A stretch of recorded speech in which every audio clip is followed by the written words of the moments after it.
Shalom, it's Rabbi Rudin, your friendly neighborhood rabbi.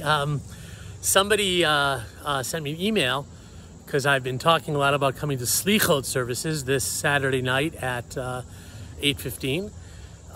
And they said, sounds great, what's Selichot? and I'm really grateful for the question.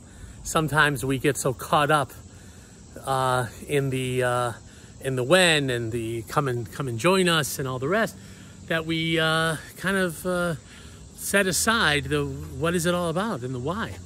Selichot was instituted early, late antiquity, early modernity, as we say, back for Jewish terms, around the year zero, more or less, the construction of the temple, as kind of an introduction or opening to the high holidays. And the theme of the high holidays, the two themes really, right? The theme of Rosh Hashanah is that don't worry, we're not alone in this world. That there is this force in the world, there is this energy in the world that things that seems to promote growth, promote forgiveness, promote love, and we call it Hashem, God, and we don't really call it that. We more like try to connect with that energy underlying all things, and that is the theme of Rosh Hashanah is Adonai Melech. God is our companion. God walks with us. God is our the spring in our step, the urge to grow and to actualize and to heal that. And by plugging ourselves into that energy source, it just goes better. And the other theme, of course, is that there are obstacles that we have encountered within ourselves that have stopped us from making that connection with God, from availing ourselves of that energy of love and healing. And we try to get rid of those obstacles, and we call those obstacles chataim, or averot, sins, transgressions, mistakes, things we have done, things we have not done. And we try to confront those things and to kind of clean them out a little bit, to clean out the pipes, so to allow blessing to flow through. And so those are the two great themes, and both of them are covered in the Selichot service. So in the Selichot service, we both, we kind of start to sing some of the songs of Rosh Hashanah, some of the songs of Yom Kippur.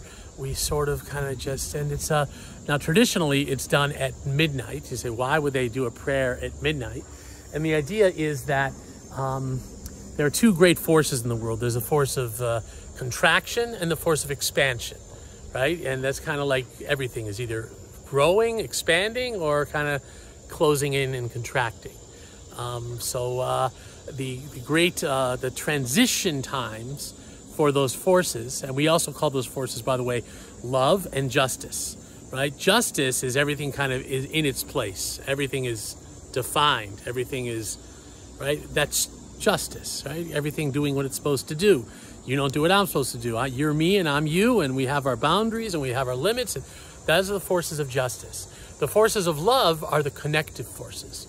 And so the transitional times of those where the forces of justice come to an end and the forces of love start to expand is midnight, right? It's kind of cool, right? You think about all the miracles, the plagues of Egypt, they all fall on midnight, right at the height of justice, and then the beginning of mercy.